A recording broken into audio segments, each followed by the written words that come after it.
Grace morning po. Sige po, tayo po tayo.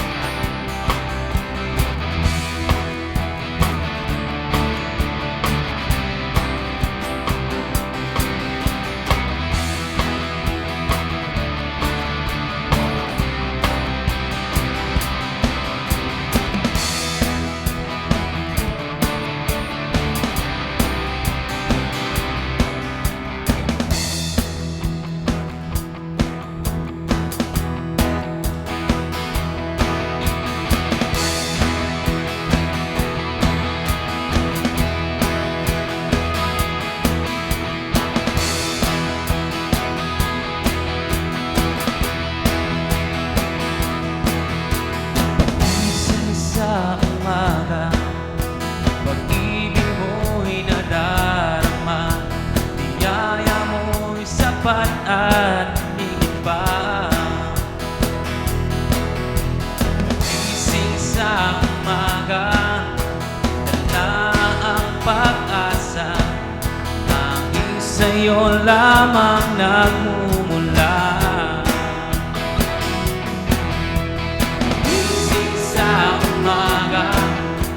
Pag-ibig mo'y nadarama, biyaya mo'y sapat at higit pa. Gising sa umaga, dala ang pag-asa, tanging sa'yo lamang nagmumula.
Sa habang panahon, ika'y tapat at di nagbabago ang iyong pangako. Panghahawakan ko sa mo, sapat sa buhay ko, kahit na nagkulang.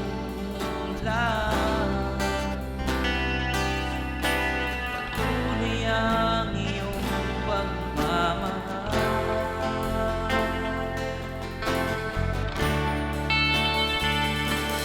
Aking kamay, aking itataas, tiniguan, aking sisigaw. Tila ka, O Diyos, ilan pa man. Aking kamay, aking itataas, tiniguan, aking sisigaw. Kabutihan mo'y walang hanggan. Ang pag-ibig mo'y walang wakas.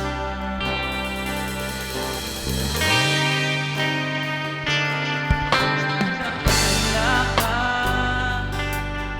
sa habang panahon, ika'y tapat at di nagbabago ang iyong pangako. Panghahawakan ko sa mo, sapat sa buhay ko, kahit na nagkukulang. Patuloy ang iyong pagmamahal.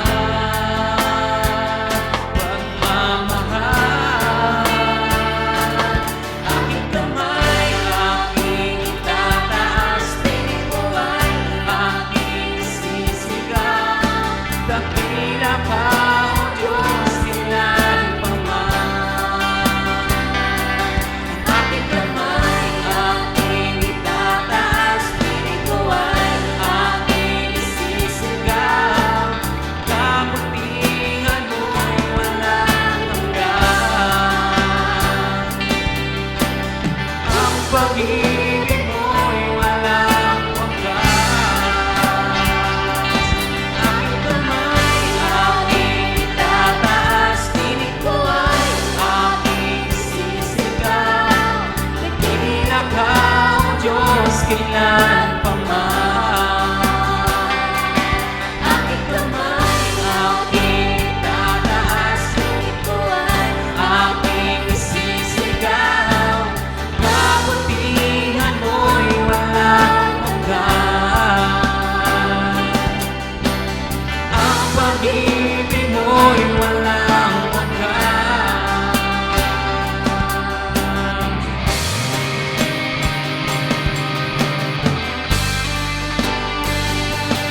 Hallelujah. Thank you, Jesus. Hallelujah. Hallelujah. Thank you, Lord God. Hallelujah. Purihin ka, aming Diyos.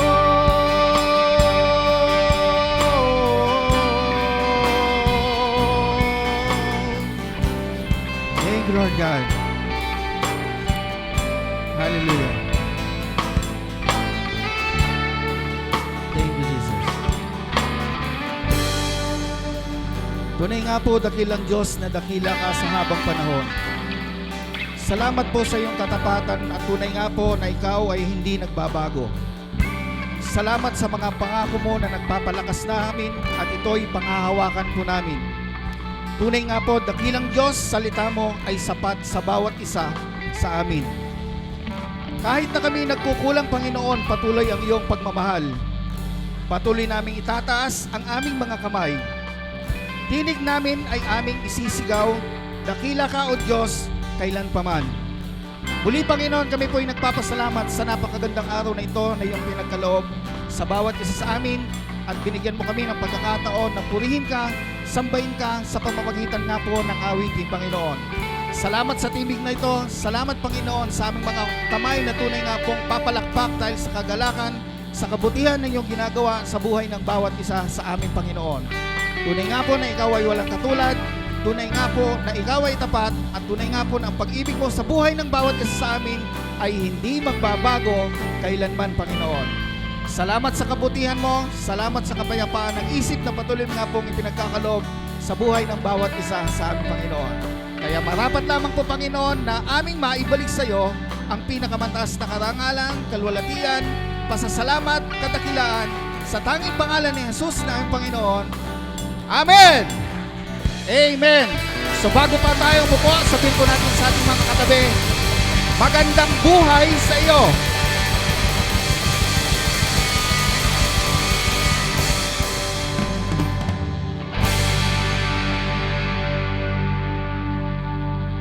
Hallelujah.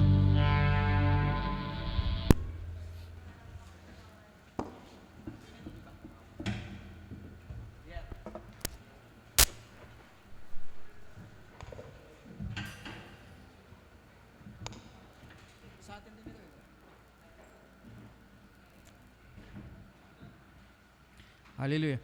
God is good. And all the time, God is good. Gaganda po ng mga awit natin eh. So salamat muli sa Panginoon sa pagbibigay ng karunungan sa ating music team. Si Lord po ang patuloy na gumagabay sa kanila at yung mga nalilikhang awit po tunay nga pong anong tawag dito? Talagang tumitimo sa ating mga puso. Pati po yung melody, ang ganda po ng pagkaka-arrange. So, lahat po yan ay dahil sa biyaya ni Lord. So, salamat sa Panginoon dahil yung talento natin sa music ay patuloy na nagle-level up. Kung dati, ang inaawit lang natin, ang buhay ng Kristiyano ay masayang tunay. Pero ngayon talagang level up na. So yung pong pati yung mga instrumentalist natin, sila Jen, si DJ. So palakpakan po natin ang music team. Talagang ang gagaling nyo talaga. Hallelujah. Pero siyempre, dahil sa biyaya ng Panginoon, nagagawa nyong tumayo, nagagawa nyong ibigay yung talento nyo, nagagawa nyong ipagamit dahil lang kay Lord. So mag-expect kayo na pagdating ng tamang panahon, maaaring concert na yung pagtutugtugan nyo o kaya pag-aawitan ninyo. Hindi malabong mangyari yan. Dahil ang lahat ay nagsisimula sa simpleng pangarap. Simpleng pangarap na ang Diyos din ang nagbigay sa atin at ang Diyos din ang siyang magkakalob nito sa bawat isa sa atin. So ngayon po ay ang huling linggo ng October. So lahat po na napag-aralan natin since first week ng October is patungkol po doon sa God, I, the Lord your God, will make it happen. Yun po yung unang-unang message ng Panginoon nitong October. Tapos yung pangalawa, the Lord goes before you. Lagi po nating tatandaan, si Lord hindi po siya lagi nasa likuran. Siya po ay nauuna sa atin. At dahil siya ay nauuna sa atin, yung mga landas po natin na bako-bako, yung mga bundok na sobrang taas, pinapatag niya po yan para maging smooth po yung ating dadaanan. At yung pong pangatlo, yung pong fear not, for I am with you, says the Lord. So wag po nating kalilimutan po yon. Dahil sa lahat ng pagkakataon, ang ating Panginoon ay palaging nasa sa atin. Wala siyang planong umalis, wala siyang planong magbakasyon, kundi ang plano niya sa atin ay bigyan tayo ng magandang buhay at magandang kinabukasan. Yun po ay ang pangako ng ating Panginoon. So ngayon, ang pag-aaralan pa rin po natin ay patungkol pa rin po sa Isaiah. I, the Lord your God, will make it happen. So ito pong verse po na ito na nasa Bible, ito po ay isang encouragement sa bawat isa sa atin na anuman yung mga bagay na ipinangako ng Diyos, ito ipagkakalob niya sa takdang panahon o sa takdang oras, takdang araw. Ngayon po meron pong mga katanungan po dito. Maganda po kung sasagutin po natin ito personally. Nangako ba si Lord na ibibigay niya ang mga needs natin? Ulitin ko po. Nangako ba si Lord na ibibigay yung mga needs natin o yung mga kailangan natin? Ano po sagot po ninyo? Amen. Pangalawa, nangako ba si Lord sa iyo na iingatan tayo? Dito lang yung sumasagot. Dito wala. Ulitin ko. Nangako ba si Lord na iingatan niya tayo? Nangako ba si Lord na pagpapalain tayo? Nangako ba si Lord na hindi niya tayo iiwan? Nangako ba si Lord na hindi niya tayo pababayaan? Lahat po ng nabanggit ko, puro pangako po yan ni Lord at ito po ay tinutugon niya. Ay, hello po.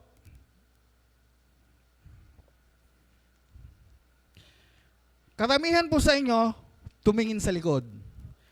So, ibig sabihin, kahit na mayroong mga pangako si Lord, minsan nadidistract tayo. Sino po yung tinignan nyo sa likod? Di ba? Wala. So, yung pangako ni Lord, ito po yung mga pagkakataon ko minsan nakakalimutan po natin. Dahil nadidistract po tayo doon sa mga bagay na nangyayari sa buhay ng bawat isa. Napakasimple lamang po, di ba? Kumaway lang ako sa likod, nag-hello lang ako, lingunan ang halos lahat sa inyo. So ganyan po ang buhay. Yung pangako ng ating Panginoon sa atin, kung minsan nakakalimutan natin o nakakaligtaan natin. Dahil merong mga distraction na nakapangyayari. Napakadali sa atin yung agad-agad na tumingon sa ating likuran. Balikan yung mga nakaraan na hindi naging maayos. Napakadali sa atin. Napo-focus tayo kuminsan dun sa mga bagay na dapat sana ay nakakalimutan o kinalimutan na natin. Kahit na mayroong nagpapaalala. Lalo na yung mga bagay na hindi maganda, mga experiences na hindi maayos, mga sinabi sa atin na nakapagpantig sa ating mga tenga nung mga nakaraan. Yun yung mga bagay na kuminsan nadidistract tayo. At tapos, minsan naaalala natin na meron tayong mga bagay noon na hindi nagawa, na sana ay nagawa natin. So yung panghihinayang, kung minsan napapayagan natin sa ating mga sarili. Nanghihinayang tayo dun sa mga maraming bagay na hindi natin nagawa, hindi natin nasalita, o hindi man natin ito na gawa ng aksyon. So nanghihinayang tayo. Ang sabi nga dun sa isang awitin, dun sa taong iniwan, ang sabi niya, nabalitaan ko, lagi mo raw akong naaalala. At pagdating dun sa chorus, ang sabi doon, nanghihinayang. So ito yung mga bagay na kadalasan napapayagan natin sa ating sarili. At napipigilan natin kung ano man po yung nais ng Diyos na ibigay sa atin sa hinaharap. Pero magandang balita ay ito. Palagi po tayong merong chance kay Lord.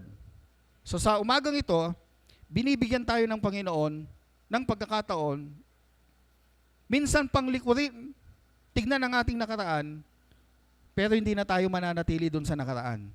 Nandito na tayo ngayon sa pangkasalukuyan. At ito yung mga bagay na dapat na i-enjoy natin. Sa social media, alam ko po, aware po kayo dun sa mga nangyayari doon sa isang kabataan na personally, naikwento ko nga po kay Pastora kagabi na medyo naapektuhan ako talaga. Pero sa biyaya naman ng Panginoon, kung paano lumalaban yung kabataan na yon, siyempre lalaban din tayo. Haharapin natin kung ano yung dapat nating harapin sa buhay at titignan nating maigi yung kabutihan ng Diyos na gagawin sa atin. So yung paghihinayang o regret na tinatawag, hindi po tayo kailangang mamuhay dito. Isang tabi natin ito. Ilagay natin ito palagi sa likod at hayaan natin na let go ang lahat ng mga pangit na nangyari. Yung mga pangit, pabayaan mo na. I-let go mo na. Kahit may madalas, bigla bumabalik ito sa ating mga alaala. Kapag bumabalik ito sa ating mga alaala, kung iniisip po natin, siyempre, dumadating tayo dun sa nalulungkot na naman tayo. Naaalala na naman natin kung ano yung mga bagay na nangyari sa atin nung nakaraan at nalulungkot na naman po tayo. Katulad na halimbawa, meron tayong mga ipinag-pray noon na hanggang ngayon ay hindi pa natin nakukuha. Nalulungkot tayo. Bakit? Tayo gusto nating tumulong pero hindi natin magawa. Pero ang sabi ng Panginoon, I, the Lord your God, will make it happen. Gagawin pa rin ng Diyos kung ano yung sinabi niya sa bawat isa sa atin. Ang kailangan lamang po natin ay sumulong, hindi umurong. At the right time, I, the Lord, will make it happen. Darating ang panahon, sa takdang oras ng Diyos, ipagkakalob niya ang mga bagay na dapat ay ibibigay sa atin. Di ba nakakaranas kayo kung minsan nanghihina kayo? Minsan, pag may mga sirkumstansya, wala kayong mapagsabihan. Sinasarili natin yung mga problema ko minsan na hindi naman dapat, sana. Kaya nagkakaroon tayo ng yung tinatawag na depresyon, katulad nga nung sa social media, na hindi naman talaga dapat na mangyayari dahil napayagan. So tayo naman, bilang isang anak ng ating Panginoong Hesus, dapat nandun din tayo dun sa kalagitang nasa gitna tayo.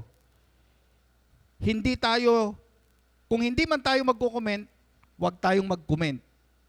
Kung nakikita natin na ganito yung sitwasyon, na hindi maganda yung sitwasyon na ginagawa ng isang tao, huwag tayong magko-comment. Dahil hindi natin alam kung ano yung pinagdadaanan nun. Pero magandang balita, si Lord, alam niya kung ano yung pinagdadaanan mo ngayon. Yun ang maganda kay Lord eh. Walang lihim sa Kanya. Hindi siya nasusurpresa kapag nakikita niyang dumadaan ka dun sa pagsubok.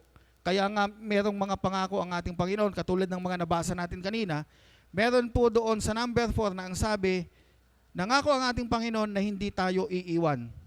At iyon naman ay nararanasan natin ngayon. Pangako niya yan noon pa.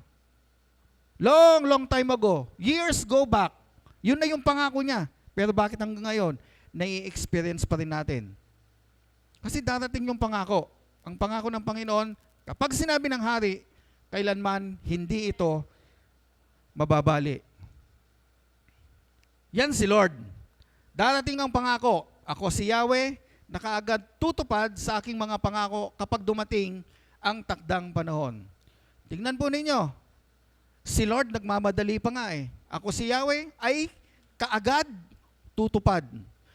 So ibig sabihin po nito, hindi na po niya tayo paghihintayin ng matagal. Ibibigay na po niya yung mga bagay na dapat na ibigay para sa atin. At kung ano man po yung pinasimulan niya, ito ay kanyang tatapusin. At ulitin ko po, ang ating Panginoon ay hindi po sakop ng ating kaorasan. Nasa labas po siya. Tayo po ay may 24 hours pero ang ating Panginoon continuous po yan.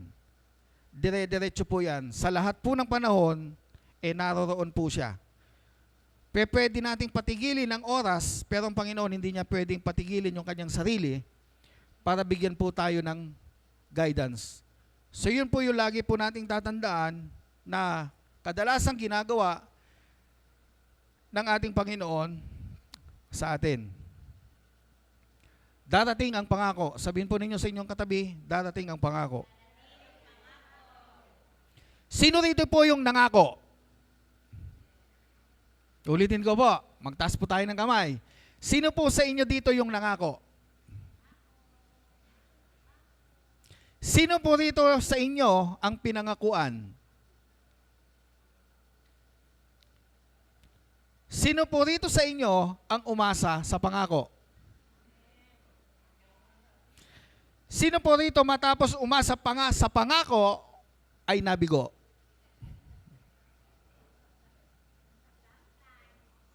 Lahat po tayo na-experience natin yan.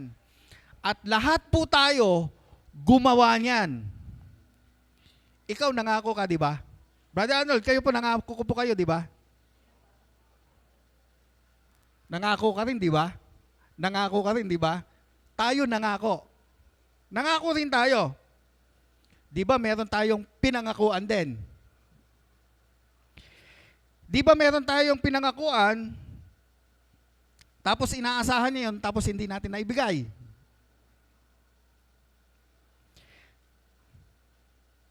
Tapos ang kanyang naramdaman, nainis sa'yo o nagalit dahil pinangakuan mo siya kasi hindi mo tinupad. So lahat tayo gumawa niyan. Pero ang magandang balita, si Lord, kapag nangako siya, hindi ka niya bibiguin. Ang kailangan lang natin gawin, hintayin natin yung tamang oras, tamang araw, kung kailan niya ito ibibigay. Pastor, naiinip na po ako. Yan ang kadalasang sinasabi natin. At hindi rin naman po kami accepted dun sa mga ganong katanungan. Kahit kami, dumadating din dun sa panahon na naiinip kami. Pero ang sinabi ng Diyos, sinabi ng Diyos. Kung ano yung sinabi niya, gagawin niya. Kailan po darating ang pangako? Sinasabi ng Diyos, kahit na nagkamali ka, yung ipinangako niya sa'yo, darating pa rin. Kahit na nabigo ka, yung kanyang pangako, darating pa rin. Pagpapalain ka pa rin niya, pagagalingin ka pa rin niya, tutuparin pa rin niya kung ano yung mga bagay na ninanais mo. Kaya ito po yung sinasabi sa atin ng ating Panginoon. Forget those things which are behind and reaching forth for those things which are before. Kaya napakahalaga yung kinakalimutan natin yung nakaraan. Para makakilos po ang Diyos, magawa po ng Diyos kung ano po yung nais niyang gawin sa atin. Kasi kung palagi po tayo sa nakaraan, pinipigilan po natin ang ating Panginoon yung gusto niyang gawin sa atin sa kasalukuyan. So, napaka-importante po ito. Kalimutan mo na, talikuran mo na, ang harapin mo, darating ang pangako ng ating Panginoon. Ito pong tagpong ito po ay si Martha, si Mary at ang ating Panginoon. Hindi na po kaila sa atin na malapit sa puso ng ating Panginoon ang tatlong magkakapatid na ito. Kaya nga lang, merong konting nakapangyari, o hindi konti, merong nakapangyari na nagpaiyak sa ating Panginoong Hesus. Pero bago po yun, na-experience nyo na po ba yung may nagsabi sa inyo na hindi sila believe sa inyo?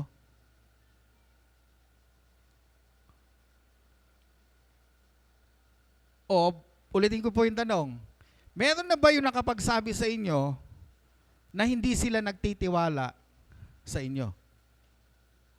Isip-isip, maaaring nakalimutan, maaaring ang iba meron, pero ito po yung sinasabi ng Panginoon sa atin. Kung ang iba hindi believe sa'yo, believe naman si Lord sa'yo. Kung yung iba hindi nagtitiwala sa'yo, si Lord nagtitiwala siya sa'yo. Kaya kailangan pagtiwalaan mo rin yung sarili mo. Darating yung pangako ni Lord.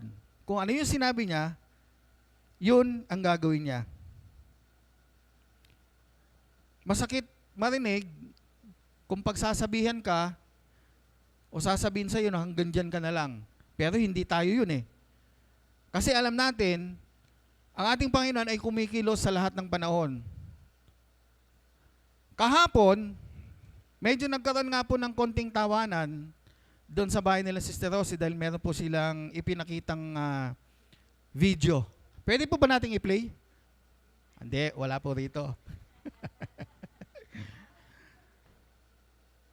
Makikita mo doon sa video, kahit na, ang tawag dito, kahit na hindi maganda yung, o hindi maayos yung buhay noon, masaya pa rin sila. Kahit na walang ngipin yung isa, tumatawa pa rin, maganda pa rin yung ngiti niya, tapos yung mga anak niya, kita mo yung mga anak niya, kapapayat. Pero nandun pa rin yung tawa.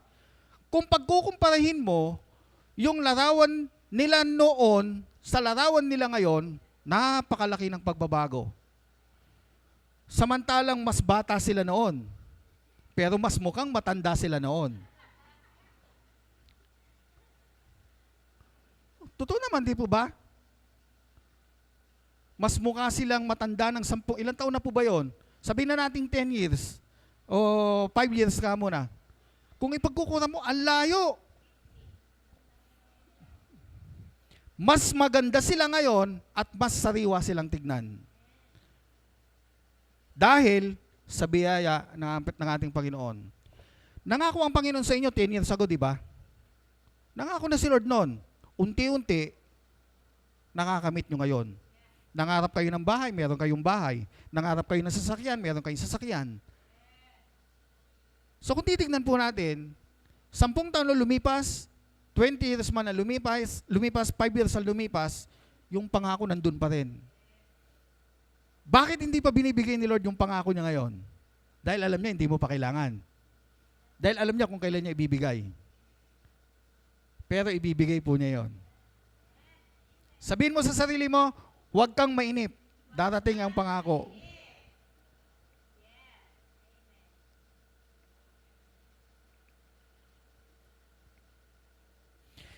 Nagkasakit ang kanilang kapatid na si Lazarus. Ngayon, ito'y pinaalam nila sa ating Panginoong Yesus. Nagpunta yung inutusan at sinabi kay Jesus na mayroong sakit yung kanilang matalik na kaibigan na si Lazarus. So ang ginawa ng ating Panginoon, hindi siya nagtuloy kaagad. Kasi doon sa kanyang dinaraanan, meron po yung mga taong nangangailangan pa sa kanya. So yun yung nauna at lumipas ang 4 na araw, doon pa lang niya pinuntahan si Lazarus. Tayo kasi, nandun tayo sa kalalagayang palagi tayong nagmamadali. Gusto natin ngayon na, hindi pa ngayon yung gusto ni Lord. Ang gusto ng dalawang magkapatid na to, si Martha at saka si Mary, pagalingin na kagad yung mismong araw na kung saan meron silang inutusan sabihin kay Jesus na merong sakit, si Lazarus. Gusto nila yung mismong araw na yun, nandun ang ating Panginoon. Pero hindi nakapangyari. Tingnan po natin. Ang gusto natin, madali tayo ng madali. Ang gusto natin, nandun ka agad. Ang gusto natin, nasa harapan natin ka agad. Pero si Lord, ayaw niya. Gusto niya, gagawa siya ng kakaiba. Gusto niya, gagawa siya ng kamangha-mangha. Kaya nga, hindi niya pinagaling si Lazarus. Binuhay niya si Lazarus. Last week, kung hindi po ako nagkakamali, nagtanong po ako sa inyo, ano po ba yung mas madali? Yung pumatay o bumuhay ng patay? Natatandaan po ninyo? O tatanungin ko po kayo ulit. Anong mas mahirap, yung pumatay o bumuhay ng patay? Sino yung nagsasabing mas mahirap yung pumatay? Taas ang kamay. Sino yung nagsasabing mas mahirap bumuhay ng patay? Taas ng kamay. So dalawa lang po yung nagtaas, yung iba wala na naman kayong pakialam. Anong po yung mas madali? Magkasakit o magpagaling ng may sakit?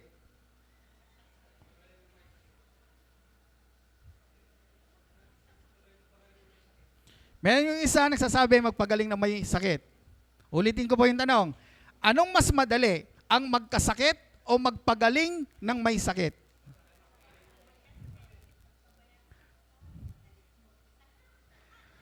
Sino po yung nagsasabi dito na mas madali ang magkasakit?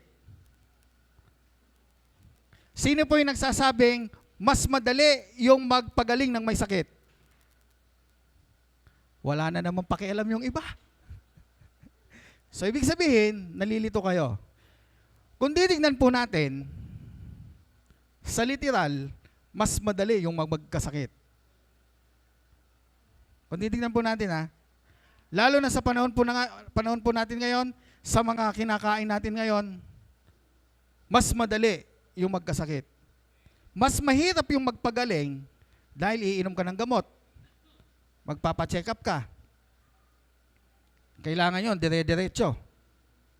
So ano yung ginagawa ng ating Panginoong Yesus? Ang sabi ng iba, kapag nagkasakit sila, pinarurusahan ako ng Panginoon. Which is hindi po totoo yun. Si Lord, hindi po siya nagbibigay ng karamdaman. Siya yung nagpapagaling. Katulad halimbawa, yung ginawa po ng ating Panginoon sa Bethesda, meron po doon 38 years ng lumpo. 38 taong lumpo. Pero anong sinabi ni Jesus?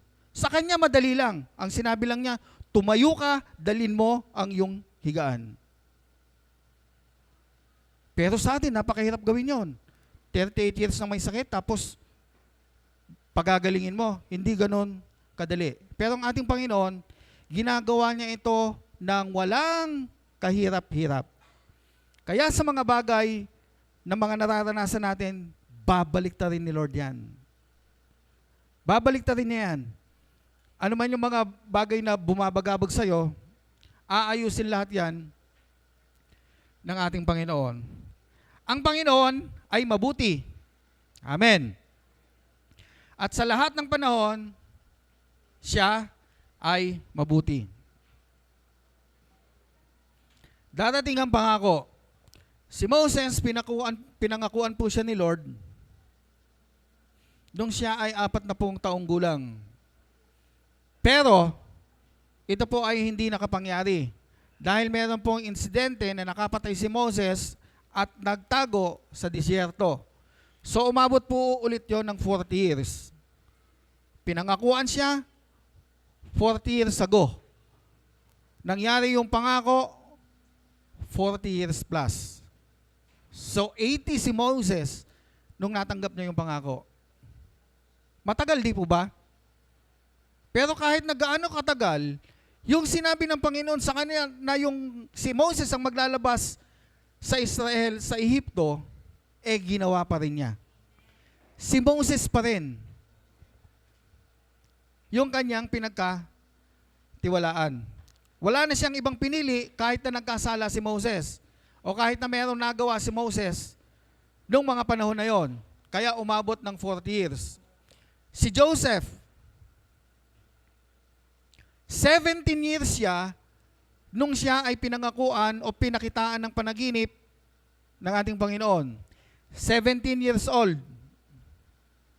To make the long story short, 13 years after, doon pa lang siya naging pinuno.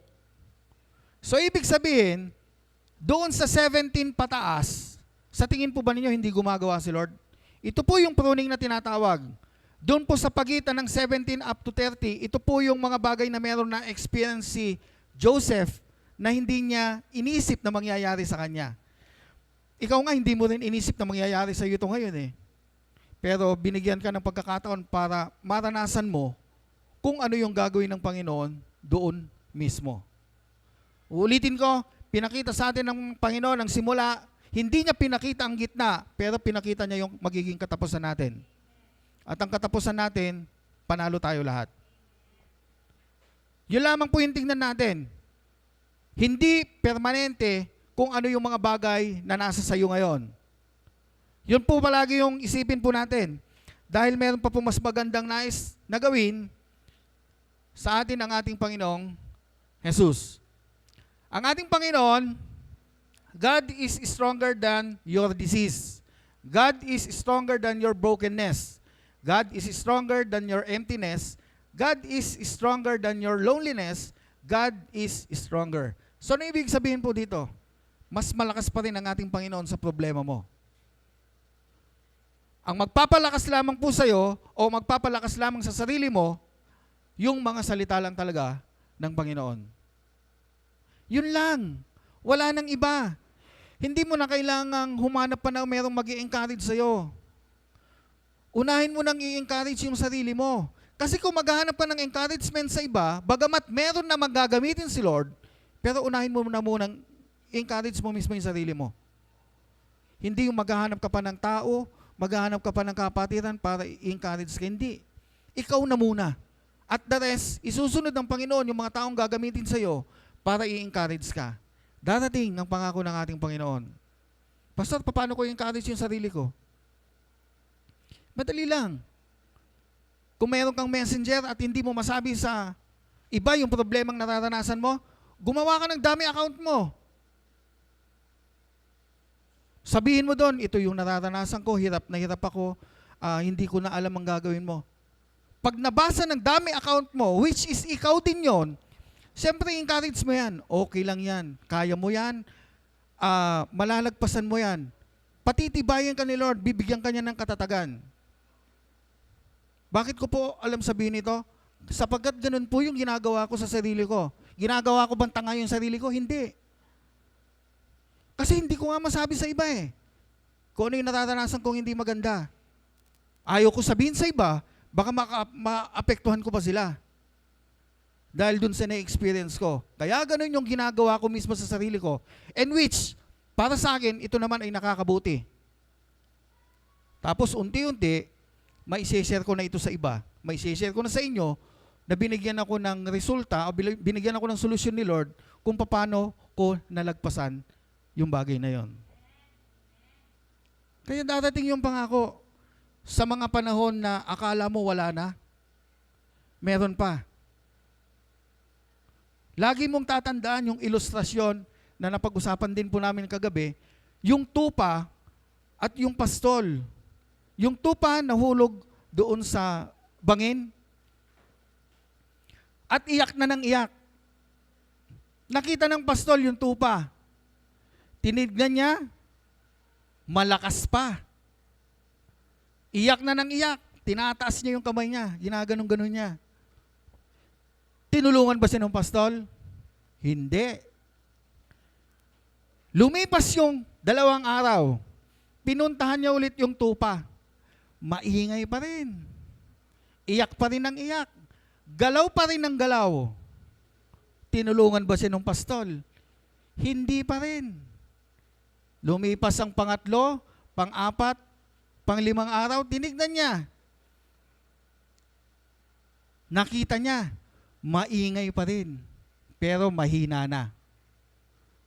Gumagalaw pa rin, nagpipilit pa rin tumayo. Tinulungan ng pastol? Hindi.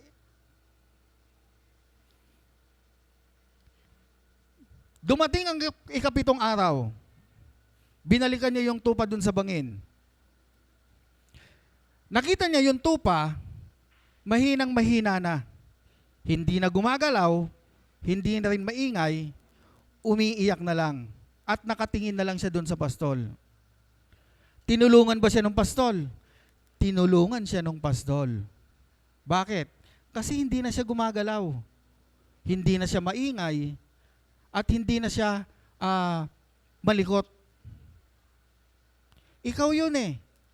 Kaya ka hindi tinutulungan pa ni Lord sa ngayon dahil gumagawa ka pa ng paraan mo para maayos mo yung gusot mo. Alam ni Lord, kaya mo ba? Kaya hindi ka niya tinutulungan ngayon. Pag dumating yung time na talagang hindi mo na kaya, dun sa problemang dumating sa'yo na ikaw ang mismong gumawa, tutulungan ka na ng Panginoon. Nung unang araw, kapag tinulungan ng pastol, yung tupa, naggalaw ng galaw na maingay, kapag aabutin niya yun, baka malaglag pa yung tupa. Ikaw yon. Baka lalo ka pang mapasama kapag tinulungan ka sa unang araw. Tandaan natin, tutulungan tayo ng ating Panginoon sa panahong talagang hindi mo na kaya. Ngayon kasi kaya mo pa eh.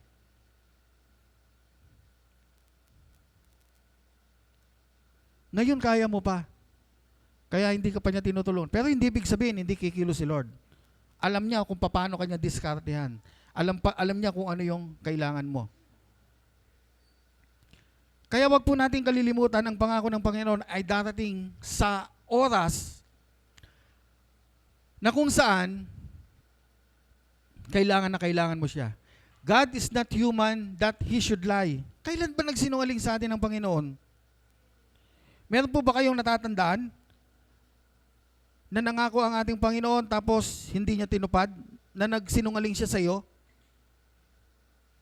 That He should change His mind. Kailan ba nagbago ng isip si Lord? Nung nagkamali ka, nung nakagawa ka ng mali? Nagbago ba yung isip niya sa iyo? Nagbago ba yung pangako niya sa iyo? Hindi. Yun pa rin yung pangako niya. At yun pa rin yung gagawin niya. Nagsalita ba siya ng hindi niya ginawa? Hindi. Kapag nagsalita siya, ginagawa niya. At nangako ba siya sa inyo na hindi niya tinupad? Hindi. Tinutupad pa rin niya yung pangako niya sa inyo. Sa buong taon, meron tayong 8,810 promises of God. Huwag ninyong kalilimutan po yun. 8,810. So ang dami. Hindi lang the Lord will provide. Marami siyang pangako sa atin.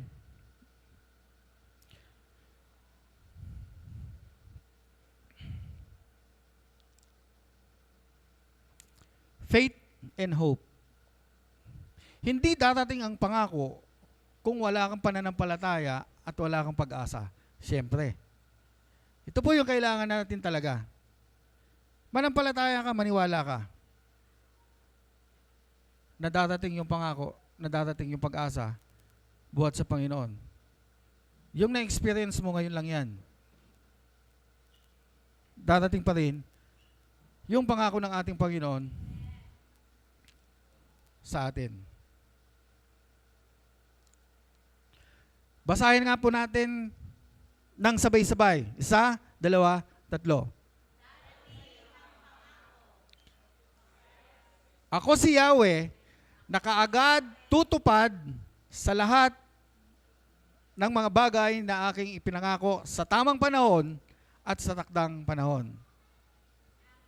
Maging buhay sa atin itong verse po na ito ni Isaiah. Dahil malaki po yung magagawa sa atin ito. Ano din po yung kailangan natin gawin? Liban sa faith and hope. Ito, let us fix our eyes on Jesus, the author and the finisher of our faith. Siya yung Alpha. Siya yung Omega. Siya yung pasimula at siya rin yung katapusan. Wala nang iba.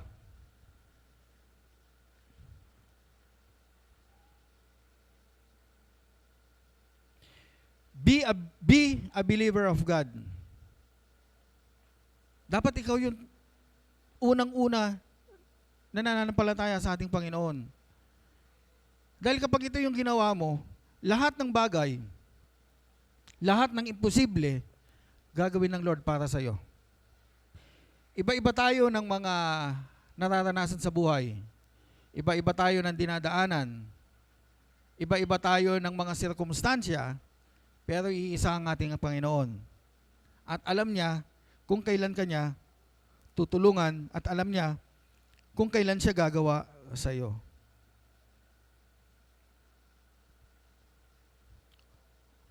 Okay lang yung paminsan-minsan malungkot ka.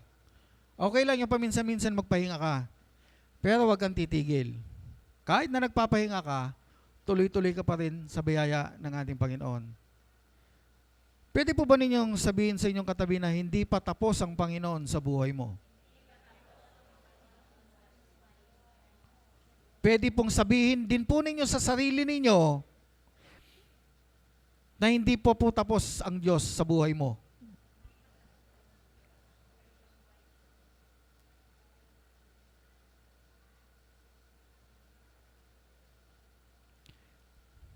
Meron pong pag-asa at meron pong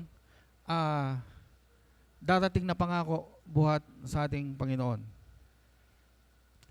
Siguro ito po yung nabanggit ko po kanina, na kailangan po talagang unang-unang mag-encourage sa'yo, ikaw mismo sa sarili mo. Ikaw muna. Tumingin ka sa salamin. Tignan mo yung pagmumukha mo ron. Tapos sabihin mo, ang pangit-pangit mo nun, bakit ngayon ang ganda-ganda mo na? Lahat tayo merong level up na nangyayari. Lahat tayo nagsisimula sa baba. Hindi tayo nagsisimula sa taas. Hindi ba't sa pag-akyat lang dyan sa hagdanan, ang hirap-hirap umakyat dahil ang taas-taas. Pero pagdating dito sa taas, ay, nakapanik din. Naging maginhawa. Ganyan din ang buhay natin. Nagpapatuloy tayo sa hakbang hanggang makarating tayo sa taas. At sasabihin natin, mabuti talaga si Lord. Alam talaga ni Lord kung ano yung dapat. Alam talaga ni Lord kung ano yung kailangan ko ngayon. Kaya't muli, bilang encourage mo sa bawat isa sa atin, lagi po nating tatandaan na marami pong pinangako ang ating Panginoon sa atin at iyon ay darating sa tamang panahon na ibinigay ng Diyos para sa atin. God is good. And all the time, God is good. Palakpakan po natin si Lord. Check.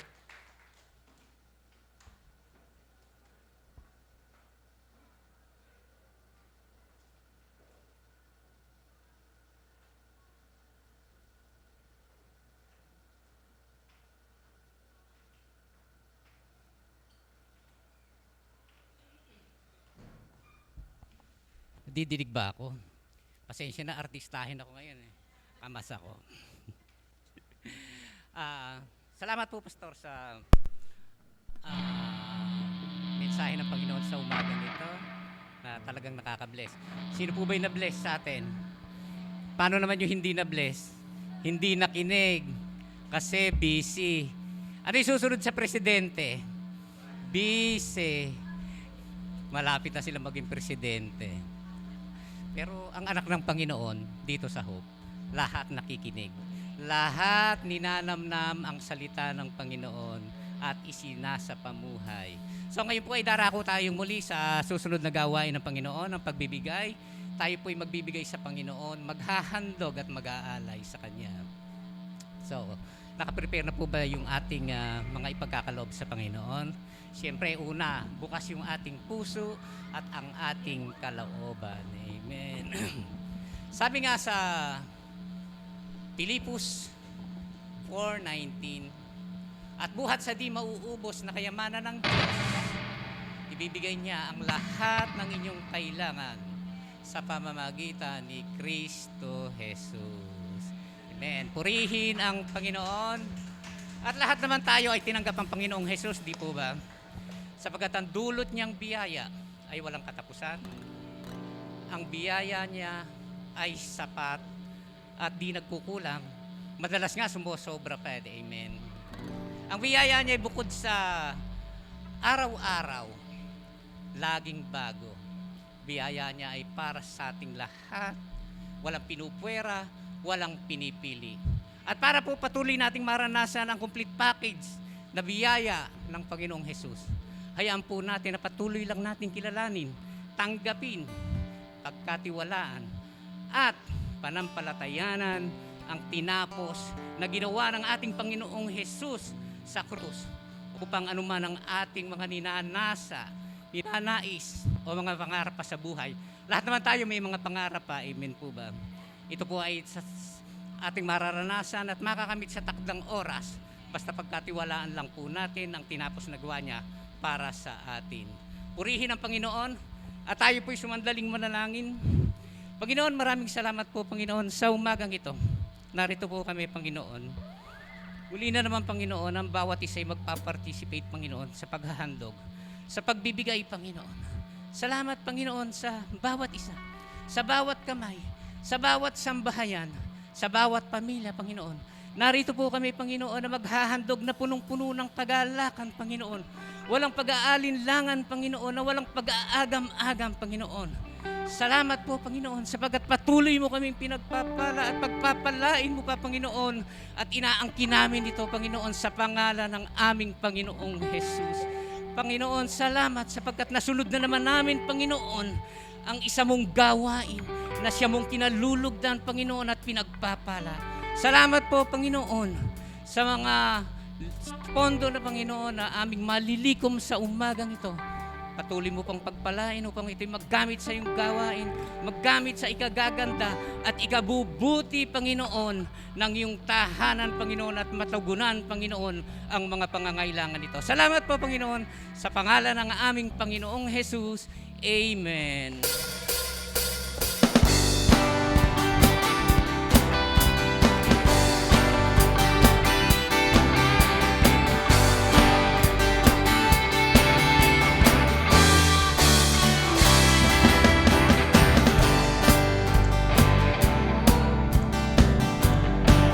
Sandigan ko, di magbabago ang pagkakas.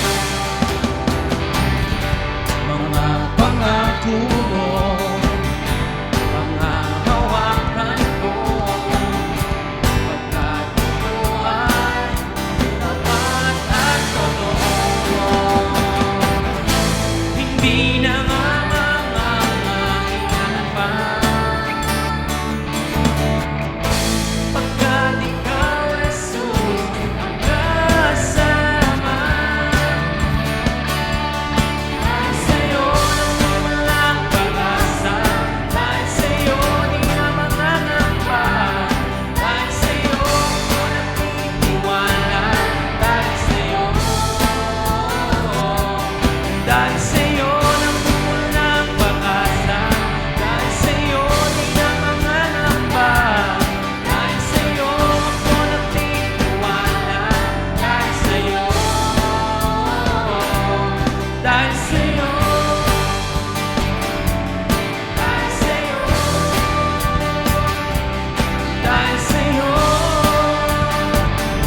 at dahil sa'yo.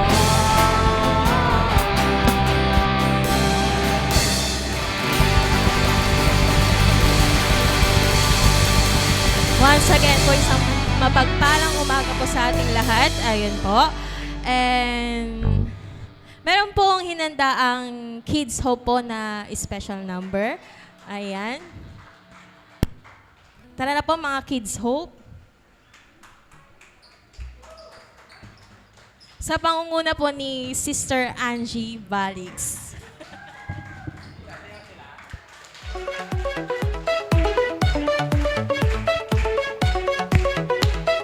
God made me, He made everything.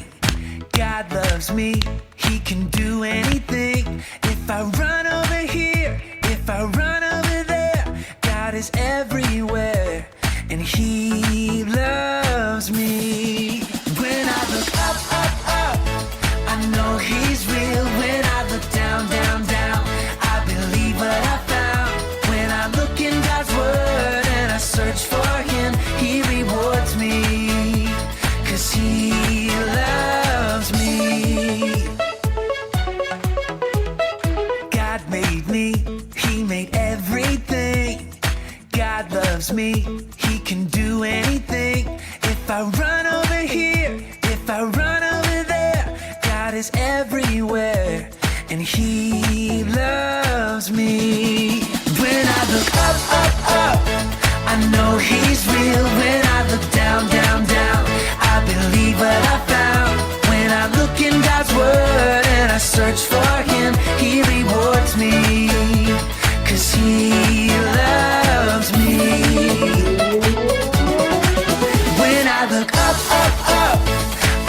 he's real. When I look down, down, down, I believe what I found.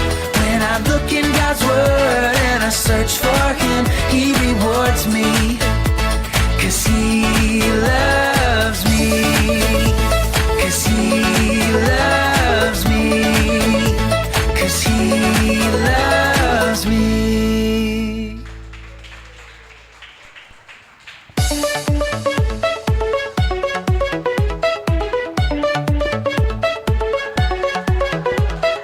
God made me, he made everything. Kala nyo, ha?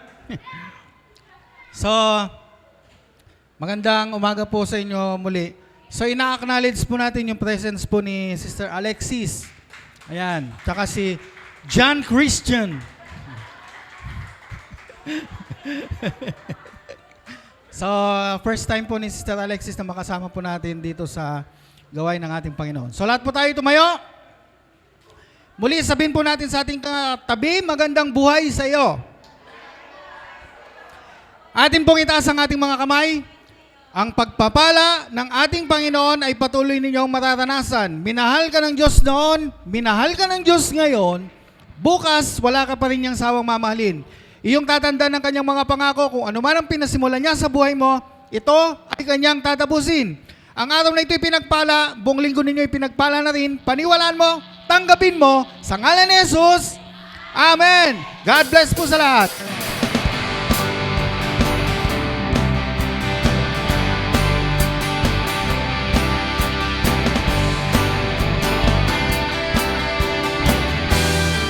Sige po, tayo po lahat ay magkamay